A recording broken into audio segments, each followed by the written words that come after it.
Almost everyone smokes it. I love it. Cuando era imposible soportar tanta infamia. In 1492, Columbus discovered America.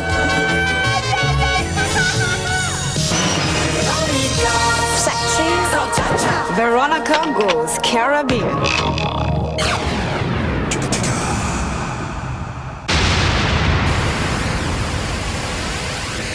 Goedenavond, Veronica goes Caribbean. We zijn gearriveerd vanuit Barbados op het kleine eilandje Grenada. En waar dat ligt, dat maakt Linda, onze producer, even duidelijk. Dit was Barbados. Daar waren we de vorige aflevering. We zijn hier naartoe gevlogen. We zijn 1,5 uur vliegen. En u ziet dat het redelijk dicht bij Zuid-Amerika ligt. Venezuela, Caracas, de hoofdstad. Grenada was 11 jaar geleden wereldnieuws. Bijna 11 jaar geleden. Toen president Reagan opdracht gaf om een invasie voor te bereiden voor dit eiland. Dat deden ze ook daadwerkelijk. Schietpartijen met veel Amerikaanse vloot daar vandaan. Met als resultaat onder andere dit gebouw wat helemaal aan flarden werd geschoten. Reagan was bang voor een communistisch bolwerk, een tweede Cuba op Grenada. Dat was 11 jaar geleden wereldnieuws. Kranten, op de televisie. Het kan verkeren. Toen wij hier aankwamen gisteren waren wij een beetje nieuws voor de lokale televisiezender hier op Grenada. And Grenada will be featured in a 16-part TV serial entitled Veronica Goes Caribbean, a production team from Veronica Broadcast Organization, the VOO, in the Netherlands came to the island yesterday for that purpose. We also found them filming the introduction to Grenada outside the Fantasia nightclub. It's like showing what an island is like, the good things and the bad things, and the nice people and the funny people, and just to make sure that the people back home have a general impression of the island. That was presenter Gert Berg. Our TV crew also found time for some exchange on technical expertise. Veronica Goes America has been produced in many states and has also been produced in Asia. The team leaves here on Saturday.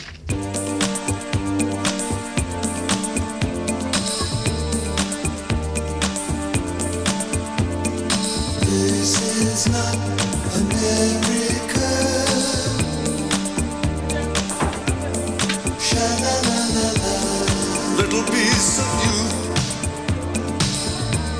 a little piece in me will die. This is not a miracle, for this is not America. Het is 25 oktober 1983 op het Noordmuskaat-eiland Grenada. Amerikaanse Rangers luchtlandingseenheden dalen neer op het in aanbouw zijnde vliegveld Point Celine op het meest zuidelijke puntje van dit eiland. In opdracht van de toenmalige president Reagan en onder leiding van de later in Kuwait beroemd geworden generaal Norman Schwarzkopf vallen de Amerikanen dit kleine eiland binnen met veel machtsvertoon. Reagan vond Grenada een communistisch bolwerk en een bedreiging voor de Verenigde Staten. Deze man, Maurice Bishop, was de aanleiding tot de invasie. De in Engeland opgeleide superintelligente advocaat greep in 1979 met de wapens de macht. Hij werd dik bevriend met de Cubanen, Libiërs en de Russen die hem economisch en militair hielpen. Bang voor een tweede Cuba in de regio dreigden de Amerikanen met een invasie. De ironie wil dat de Amerikanen in de moord op deze Bishop door zijn revolutionaire broeders de aanleiding zagen voor de start van de invasie. Een paar dagen na de moord op hun premier Bishop werden de 90.000 inwoners van het eiland geconfronteerd met 6.000 Amerikaanse militairen. Voor de eer en de veiligheid van het Vrije Westen, werd er gezegd. We ontmoeten Dennis Henry, die de revolutie en de invasie van de Amerikanen van heel nabij heeft meegemaakt. Henry, these are the headquarters of Maurice Bishop's party. You used to come here pretty often. Yeah. There's not much left of it, huh? Well, then you see, there's nothing left of it because, you know, you had a crossfire here with the American soldiers. A lot of the people here lost their life and things like that. So you just, as you see it now, it's just a dungeon building. Yeah. How often did you come here? Well, then I used to be here pretty often because I used to work with a bus company, you know. We used to take people here. They had something that they call zonal council meeting, where you have people from all over the island will get here once per month to share the different problems. You know, so getting here now is like seeing Morris talking to the people and begging them, please, to defend the country, to make use of the revolution, you know. So, What kind of man was he? well, I think he was loved by the people. Bishop was loved by the people of this country. When Bishop speaking here to his people, you see people sitting on the wall like and they's crying. No one know what they're crying for, but people is crying. And you know, he's talking, and I think he was loved by his people, because in the islands here is the most people you see come out in a short space of time to free a political leader. And if the people of this country didn't like him, they wouldn't have come out to free him. What was he a threat to capitalism, to the United States? Well, then what he was telling it, this is one of his main, you know, topics here. He said, my people, I wouldn't take you to the communist way of living. His words in this building is, my people, I would never take you to the communist way of living. We are a socialist living, and we's looking for help, and we's looking for aid from whoever wants to help us. What is the last image you have of him? Boy, the last image I have of him is a picture that after they take him out from captivity with a vest, a white sleeveless vest. And one of my friends take a cigarette and he put it in his mouth and he light the cigarette for Bishop. That's the day they shot him. That's the day, just a couple hours before that last, you know, massacre execution take place. Not too much good memory to like to being up here.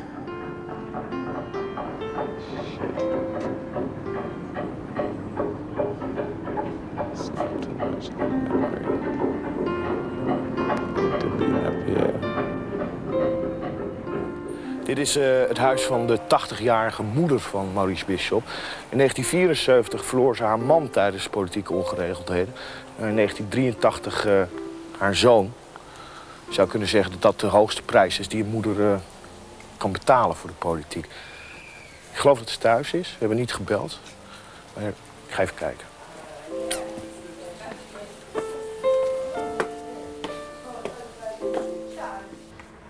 Miss Bishop, you pay the highest price a mother can pay for politics. I think so. Is it worth it, or is that not a fair question? I don't think it's worth it. To me, it doesn't worth it at all. I don't know. Because after my husband was killed, I told my son, forget about politics. Do not come back to Grenada, and because we had to run to Barbados after my husband was killed. And you told your son not to go in politics after you lost your husband already. Yeah. To politics. Yes. But he wanted to. He said to me he couldn't live with himself if he didn't come back, because we were in Barbados. And I told him, because he was a very good lawyer. He studied in England, and he did. So I don't know why, but I suppose he just had it in him. Do you hate politics? Sure. I hate politics after what happened.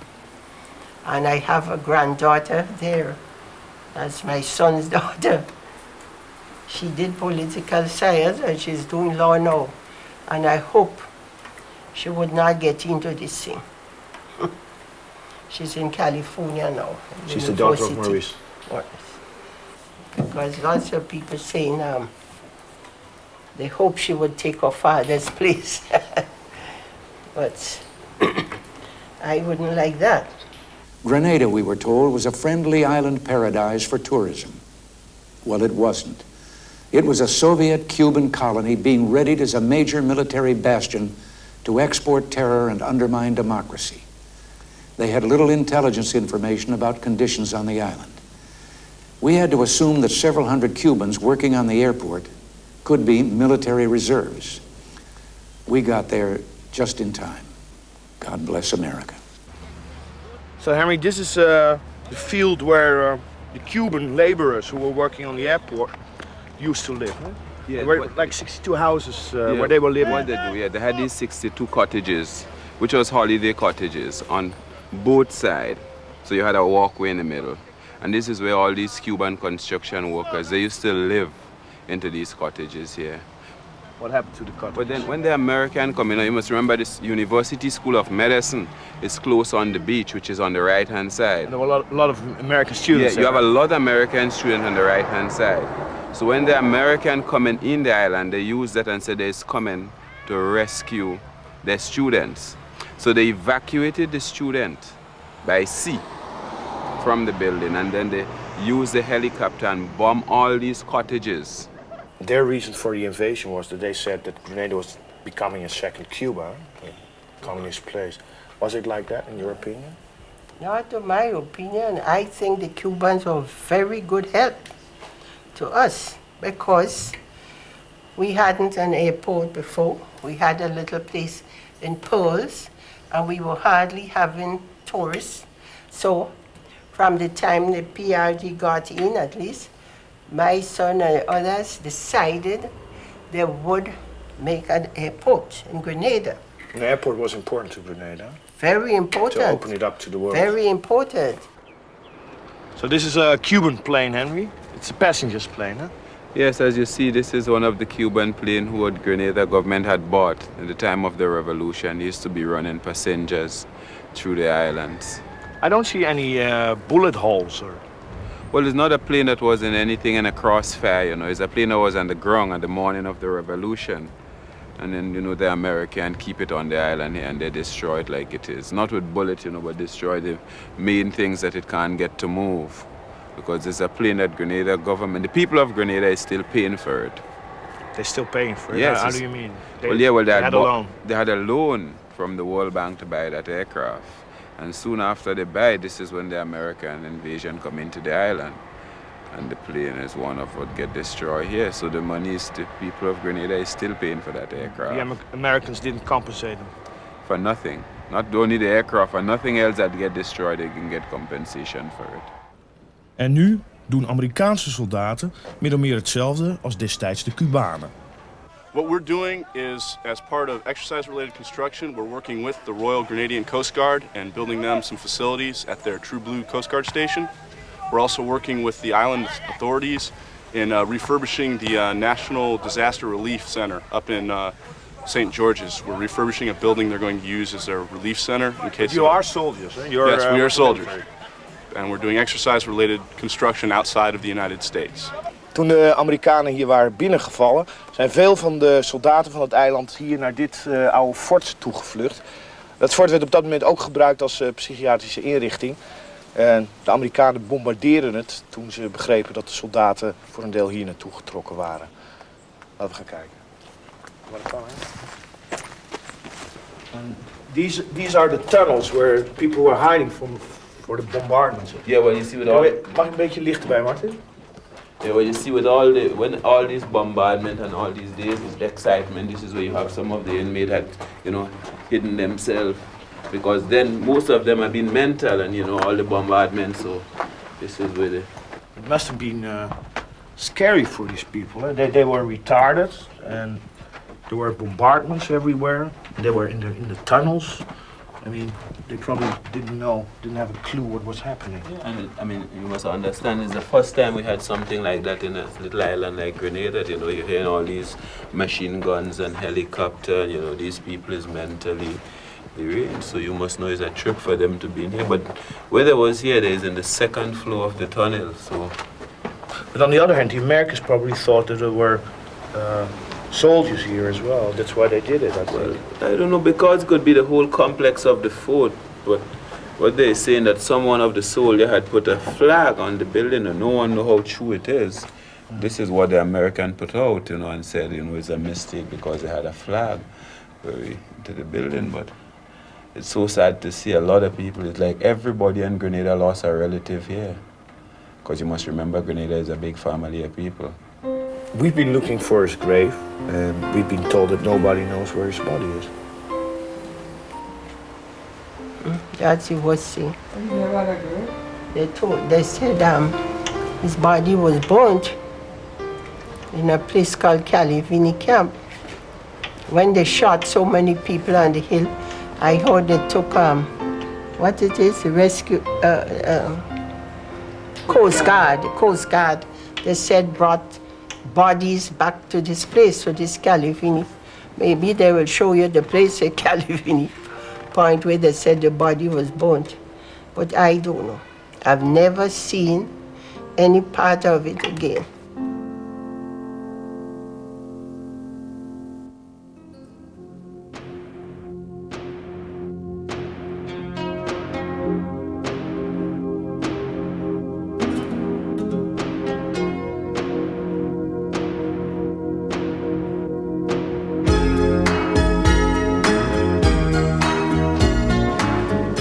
En dan per katamaran naar het eiland Mystiek. Speelplaats voor de rich and famous van deze wereld, zoals Mick Jagger en David Bowie. Gert, wat doen we hier? Dit is Bessel's Bar op het eiland Mystiek. Ik denk ongeveer de beroemdste bar van het hele Caribisch gebied.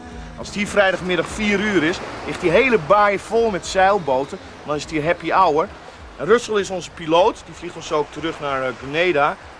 Behalve dat hij piloot is hij ook groot kenner van de zeden en gewoonten van de rijken die op dit eiland wonen. Ga je mee, Martin? Ik neem het statief wel. Good.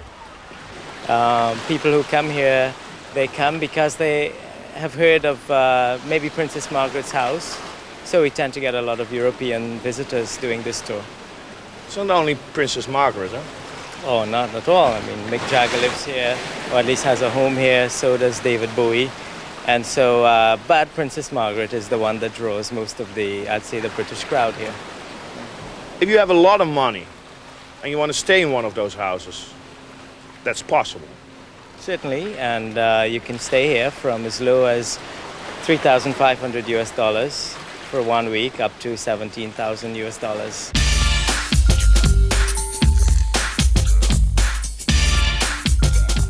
We zijn terechtgekomen bij het huis van Arnie Heeselquist. Dat is een Zweedse architect die hier woont.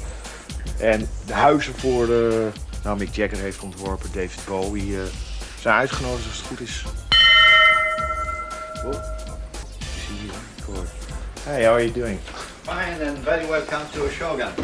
It's called Shogun. Shogun, yeah. Nice to meet you. This is a Japanese style house, so I'm afraid you have to take off your shoes here if that's okay. It's quite alright. Yeah. This is gorgeous. Well, it's nice to have the garden inside in the house too, which you can have here in the Caribbean. This is the dining room here. Can be completely open, and can I get it? The sliding doors here, you can open them so the breeze blows through. This is a small area for lunch and breakfast. And after this we come into the living room. Tatami I see on the floor. Yeah, we have tatami mats on the floor. I bought them when I studied architecture in Japan. And I bought these screens also here, which is 18th century Japanese screens. This is probably the nicest view I've ever seen in my life. It's particularly nice when you have clear weather. Today, unfortunately, it's not so clear, and you see the sun go down, and the whole sea is completely red here. It can be very, very beautiful. Sun goes down exactly here. Right in the center there. That's why you built it here. Yeah, you made that's the living angle room of the house, yeah. You build the houses for David Bowie, yeah, Mick Jagger, yeah, yeah. Any other people we know?